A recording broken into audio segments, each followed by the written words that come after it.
Entonces, una definición rápida, concreta, digamos, de la Dirección General de Modelo Económico y Patrimonio de la Unión Europea. La economía creativa, o naranja también se llama en Latinoamérica, es la economía de las ideas y está basada en el talento, la conectividad, la herencia cultural, los bienes y servicios y se fundamenta en activos importantes, subrayable, intangibles, protegidos por la propiedad intelectual.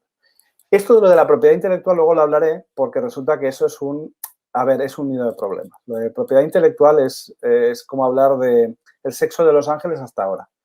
Pero eso ha cambiado. Es decir, ahora después hablaré porque ha cambiado. Es decir, que antes probar la propiedad intelectual era un problema. Es decir, esto me pertenece, pues no sé si lo puedo probar tan claramente, ¿no? Entonces, era un paraguas, es decir, un paraguas que permitía que el autor pudiera hacer cualquier cosa con su propiedad, es decir, venderla o transaccionar o generar una serie de licencias, pero que al final uno tenía que ir a los tribunales a defenderle y probar que ese es el problema en los tribunales. No es que uno tenga la propiedad, sino que pueda probar que esa es la propiedad. Entonces, vamos a ver cómo esto va cambiando.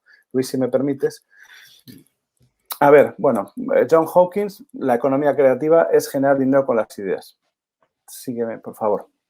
¿Y cuál es más o menos la escala, en escala europea y en escala mundial? Estamos hablando de un 4,2, pero estas cifras yo diría que son relativamente insuficientes. ¿Por qué digo que son insuficientes? Porque tanto los economistas británicos que se han dedicado a investigar esto como las diferentes, digamos, think tanks del mundo, entre ellos la Fundación Cotec en España, están demostrando que ese 4,2 corresponde solamente a aquello que se delimita como industrias creativas y culturales. Sin embargo, hay muchos trabajadores, hay muchas personas que están trabajando, como tú, por ejemplo, tú estás trabajando en la industria de la información y de la formación. Al fin y al cabo, tú eres un trabajador de la economía creativa. A lo mejor te descubro hoy como trabajador de la economía creativa, eres un trabajador de la información. Eso es algo que la gente desconoce, ¿no? Es decir, que ni siquiera se cuantifica. Probablemente estaríamos hablando de entre un 3 o un 4% más del Producto Interior Bruto. Es decir, y probablemente en el futuro hablaremos de mucho más incremento en función de, que dejemos de fabricar con la mano y empecemos a fabricar con robots las cosas. Entonces, probablemente los trabajadores nos dedicaremos mucho más a crear ideas y a generar nuevas cosas, ¿no? Bueno, pues 4,3 es, bueno, pasamos las cifras porque si no, esto sería a escala mundial y una clasificación que yo, bueno, pues podemos, para que nos entendamos un poco el mapa, estaríamos hablando de actividades que tienen que ver con el software, con el diseño, con la industria musical, con la gastronomía, con la audiovisual, con la gastronomía, Luis, porque el videojuego... Los metaversos, que ahora hablaremos de metaversos porque eso es una bomba atómica en plena explosión, la moda, los NFTs, es decir, todo lo que tenga que ver con protección a través de cadenas de bloques de las creaciones. Pasamos diapositiva, por favor. Bueno, y vamos a hablar de la bomba en este momento. Es decir, ¿qué es esto de los NFTs? ¿No? ¿Por qué está tan en boga? Bueno, pues he hecho un poco una recopilación de recortes de periódicos que han salido últimamente. Vemos que la BBC lo ha reflejado, ABC, el Universal en México, el Diario, bueno, en fin, una serie de periódicos están hablando ya de un Star System.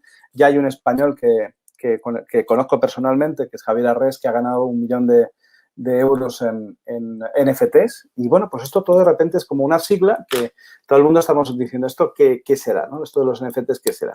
Si me permites, pásalo y vamos hablando, voy introduciendo a la gente, la audiencia en esto. Yo creo que esto, yo he intentado resumirlo yo creo que se resume en criptocreatividad. Es decir, que yo más que hablar de NFTs quizás sea la tecnología, pero la criptocreatividad es un poco el concepto paraguas que va a abarcar todo esto, ¿no? Es decir, esto de los NFTs puede ser, digamos, ahora hablaremos de la tecnología y concretamente eso que significa, pero la criptocreatividad es la que está significando la revolución. Si me permites, Luis.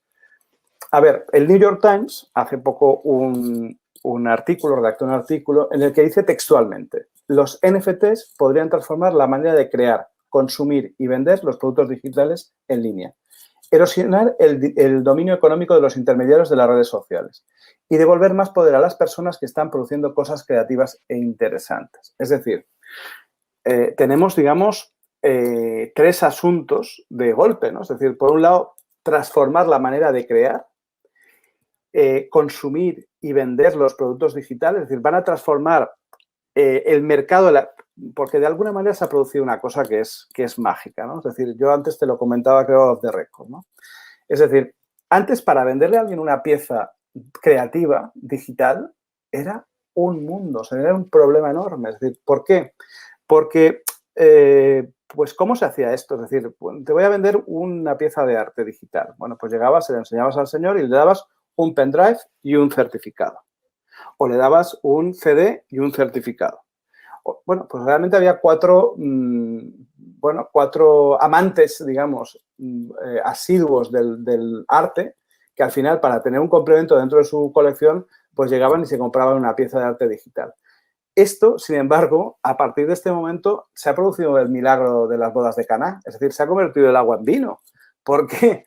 Porque realmente, es decir, hemos conseguido transmutar lo que era algo que era intangible en algo tangible. Ya la veremos cómo. Bueno, voy un poco contando un poco la película por dónde va.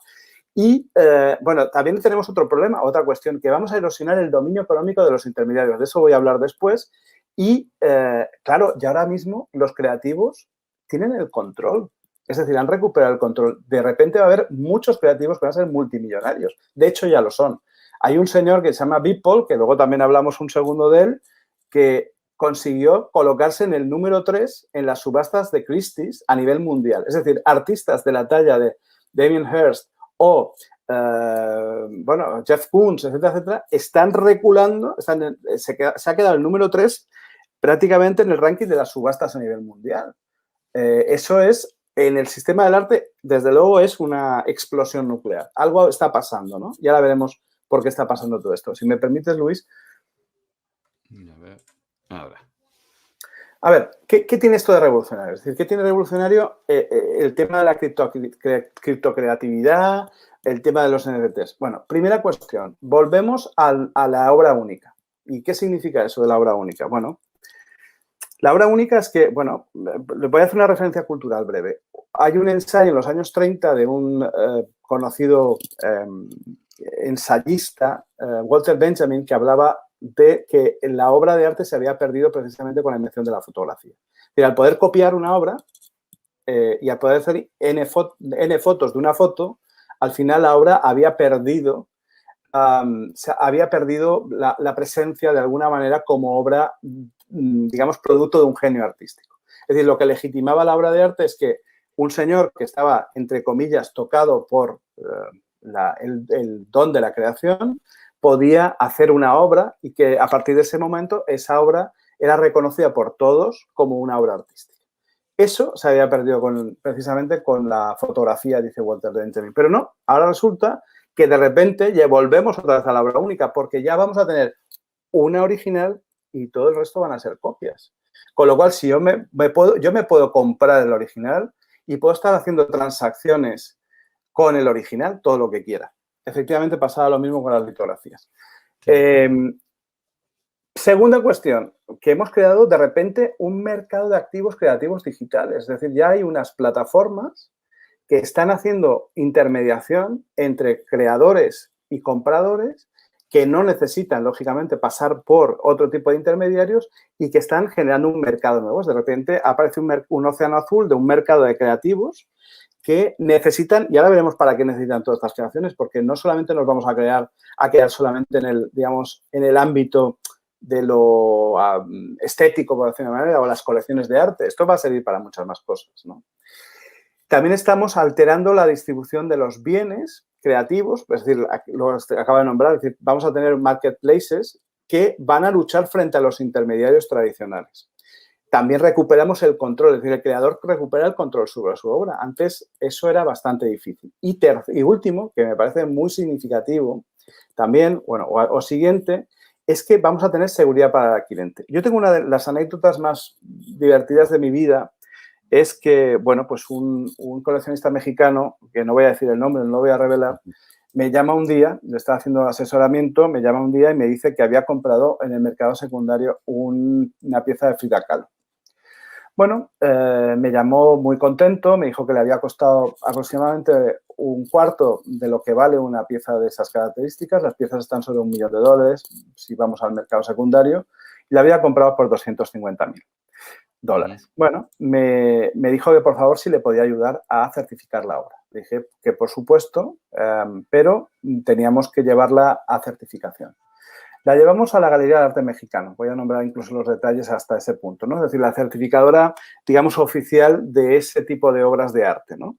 Y la obra la sometimos a los tratamientos forenses habituales. La luz negra, estuvimos viendo... La evaluadora, al final del proceso, me dijo que Frida Kahlo había pintado más muerta que viva. Es decir, es muy frecuente que haya falsificaciones y falsas atribuciones en el mercado del arte. Esto, en este momento, no se va a poder dar. Es decir, ¿por qué? Porque la cadena de bloques, el blockchain, lo que va a hacer es certificar de una manera muy fehaciente que eso salió de la mano del creador y eso está en manos del adquirente, ¿no? Bueno, vamos a seguir, si te parece. Sí, tienes bastantes comentarios buenos, ¿eh? Hay quien dice Muchas que puede gracias. sustituir a los diseños industriales, incluso las patentes, Bueno, yo incluso creo que que pues, se puede vender un diseño para una silla que solo pueda producir quien te lo compra. Es interesante esto. Pues yo creo que las patentes no las va a sustituir porque las patentes ya han encontrado, es decir, los gestores de patentes van y eso es una noticia de ayer, es decir, IBM ha llegado a un acuerdo con IPv para hacer precisamente un mercado de patentes que va a tener alojada en la web, en el sistema blockchain de IBM. Entonces, realmente lo de las patentes, evidentemente, es un mercado que se va a gestionar con NFTs y que ya está siendo, desde luego, intervenido por el principal mercado mundial de patentes, ¿no? Y este sistema se va a adoptar, sí o sí, ¿no? Es decir, el tema de los NFTs ha venido para quedarse. Yo creo que se nos tiene que quedar en la mente que esto es una realidad, digamos, ya inmediata en muchos mercados, no solamente el mercado de los activos creativos digitales. Seguimos, por favor. Vale. Tienes también, voy a pasar, pero tienes una pregunta muy interesante, Patricia, ¿eh? ¿Cómo se certifica? ¿Lo regula algo? ¿En qué basa su valor la pieza digital Bueno, eso original? sí, mira, Patricia, lo vamos a hablar inmediatamente y Genial. con lo cual no te contesto ahora porque sí que vamos a pasar por todo esto.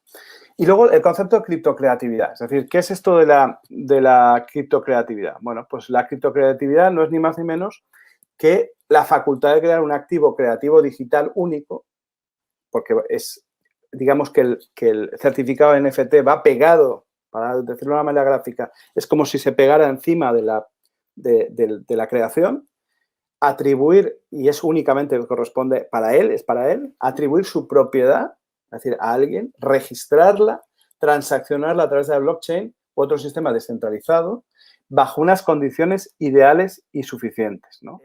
Tengamos en cuenta también todo el tema de lo jurídico. Es decir, estamos comprando bienes que luego vamos a utilizar en metaversos, por ejemplo, y tenemos que saber si esos bienes los podemos emplear, por ejemplo, para hacerme una camiseta o los puedo emplear para empapelarme mi casa con la creación o para imprimirla o no, porque a lo mejor me venden una pieza que yo finalmente decido imprimir. ¿La puedo imprimir o no la puedo imprimir? ¿Vale? Porque quiero una escultura con esa pieza. O la quiero usar para un skill de un videojuego. ¿La puedo utilizar en un skill de un videojuego? ¿Sí o no? Y esto tiene una grandísima explosión alrededor y una grandísima cantidad de opciones, ¿eh? Y, o sea, ojo con este mercado, que este mercado viene muy fuerte, ¿eh? O sea, va a significar mucho para el futuro. Sigo, por favor. Pero esto abre de videojuegos. Skin de videojuego diseñada por Elon Musk. ¿Vale? 4 rayas ahí, pero es que la ha hecho Elon Musk. O sea, hay activos digitales que pueden valer una fortuna según quien los haya hecho. Eso es increíble, ¿eh? Por eso hablamos del tema de la comunidad. Y aquí vienen los problemas en el paraíso, que digo yo. A ver, todo esto está muy bonito, pero ahora vamos a ver qué problemas tenemos. Primero, si nos estamos apropiando de algo, es decir, porque eso es una de las clásicos del arte, ¿no? Es decir, Warhol fue denunciado por el tema de las latas de Campbell. Cojo algo, lo copio y lo incorporo a la obra de arte. ¿qué pasa? ¿Eso es original o no es original? ¿Qué pasa con las apropiaciones? Pues seguramente los tribunales del futuro o del presente van a tener que dilucidar si un NFT que ha sido acuñado por alguien a través de la cadena blockchain, eso le pertenece o no le pertenece. Claro, ahí siempre va a haber argumentos artísticos, argumentos culturales, argumentos, bueno, pues va a haber bastante lío. Segunda cuestión importante, pues como decíamos antes, ¿qué va a pasar con el copyright y todas las consecuencias del uso de esos activos digitales? Y luego otro follón que también puede venir es, como supongo que pasará también en otras partes de la economía física, ¿qué hacemos cuando tokenizamos originales bajo certificado físico de dudosa procedencia? Es decir, yo tengo un cuadro que en un certificado aquí, bueno, de dudosa procedencia, digamos, yo he visto de esos muchos, ¿eh? O sea, no es tan raro, ¿no? Certificados que dices, a mí me han intentado vender varios Picassos falsos en mi vida, pero vamos, me los han querido colar como sea. Obviamente, pues te das cuenta al principio mirando la obra y dices, esto no funciona, ¿no? Pero bueno, he nombrado el caso también del Frida Kahlo, pero bueno, en fin, ¿qué pasa cuando tú agarras un certificado físico, lo tokenizas y conviertes a partir de ese momento una obra que no era buena en buena, ¿no? ¿Qué va a pasar ahí? ¿Me sigues, Luis, por favor? Venga. A ver, vamos al asunto. ¿Qué es esto de token no fungible? O NFT, token no fungible. Lo primero que tenemos que tener en cuenta es que es un certificado de propiedad en forma de token único, así se define, ¿eh?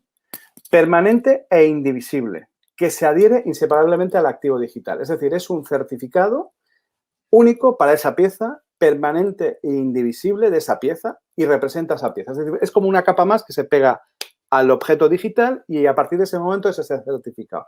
Antes, para certificar algo, tenía que ir uno al registro de la propiedad o tenía que ir, eso también va a pasar con los bienes físicos, es decir, lo de los notarios, registros de propiedad, etcétera, etcétera. Yo creo que tienen los días un poco, o se adaptan o veremos qué va a pasar ahí. Sí, los notarios se van a tener que adaptar y yo creo que ya están pensando en cómo se adaptan, pero que si no van a perder mucho negocio. Me preocupa más nuestros sistemas legales en España y en Latinoamérica, que siempre regulan, pues los ingenieros decimos medio retrasados, pero realmente regulan con muchísimo retraso. Ya está pasando con el coche autónomo. Varios Estados Unidos ya tienen regulado el coche autónomo y aquí ni lo soñamos todavía. O sea, veremos, la regulación de esto va a ser uno de los stoppers, ¿eh?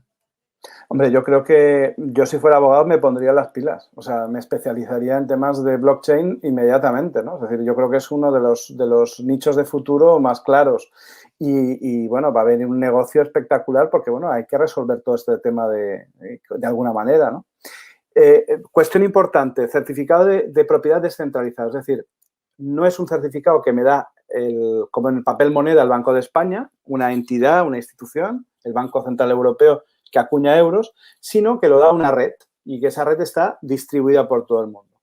Transaccionable, es decir, podemos comprarlo y venderlo y además podemos incorporar una cosa que es la programación. Es decir, aparte de que lo podemos transaccionar, puedo comprarlo y venderlo, puedo incorporar, por ejemplo, derechos de royalties sobre lo que voy a vender. Es decir, en la segunda venta del bien, del activo creativo digital, yo puedo establecer que para el artista o para el autor o para el creador le va a corresponder un 10% de las ganancias de la segunda venta, de la tercera venta y de la cuarta venta. Incluso puedo establecer que hay un límite de ganancias para el que lo va a comprar si hace una explotación mercantil con un merchandising, pongamos el caso. Es decir, aquello lo convierte en camisetas, lo vende por la calle y al final eso da un pedo y funciona muy bien.